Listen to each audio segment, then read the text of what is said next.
नथो जो सिंध लाइ विड़े, नथो जो सिंध लाइ लड़े,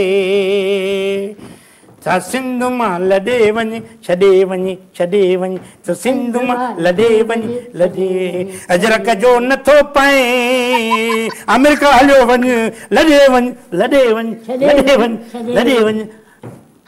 कोन था वञनि साईं, उहे सिंध कोन था छॾे वञनि, ख़ासि करे तव्हांजे चवण ते कोन था छॾे वञनि। पोइ छा थींदो पर आहे? असांजो चवण वस इहो आहे, वाका वस भरूच जा। वाका करण मूं वस, ॿुधण कम भरूच जो।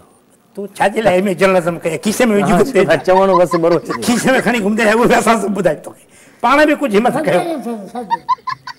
तव्हां वाला कल्चर खे केतिरो वेझो खां ॾिठो आहे? हेतिरो हीअं ॾिठो आहे, यकीन कर एॾी सुहिणी आहे जीअं हे ॾिसंदो वणो, एॾी सुहिणी असांजी सकाफ़त आहे। मासूम माण्हू आहिनि असांजा, असांजे माण्हुनि खे फुरे नास कयो वियो आहे। मिसकिन माण्हू हे ॾिसे बाडियूं हिननि जूं, ईअं न ॾिसो। अच्छा, हिकिड़ा माण्हू साड़ में बि झुमिर कंदा आहिनि हाणे। अच्छा, ईअं चयो वेंदो आहे त मानी खाइण खां पोइ झुमिर न कजे, छा इहो सही आहे?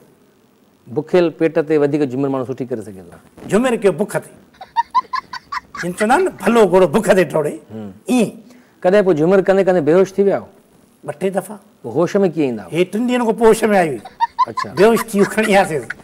ज़ाहिर आहे झुमिर करे एक्सरसाइज़ आहे न कहिड़े क़िस्म जी इहा बि। साईं कराची में जेको वॾो मेड़ाको थींदो आहे न साईं, हे प्रेस क्लब वटि लताड़जी वियो। अच्छा, झुमिर कंदे कंदे कंदे बड़ा वज़नी माण्हू पोइ होश में कोहिस्तानी जहिड़ो माण्हू हो, हीअं जो लत हीअं धमड़ा बेहोश। झुमिर कंदे कंदे बेहोश थी वञो, पोइ होश में कीअं अचो?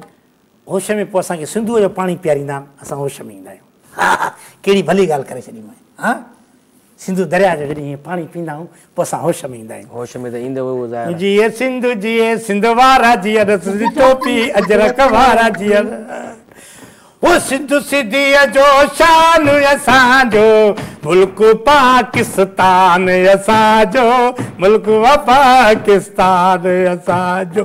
सिंधु सिंधीअ जो शान असांजो, सिंधु सिंधियुनि जी शान असांजो, मुल्क आहे पाकिस्तान असांजो।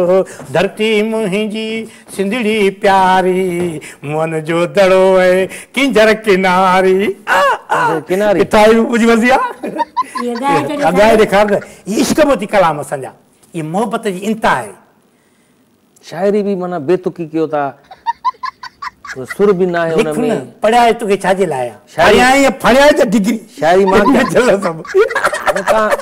शायरी सुठी शायरी त कयो न का, जितां अचेव त लफ़्ज़ किंजर किनारी, किनारी थी वियो, किंजर किनारो थींदो आहे न। हल असां न पढ़ियल, तूं सिधो कर न, अहिड़ो बुत वारा त कर न, ॾेखार तूं बि इश्क ॾेखार।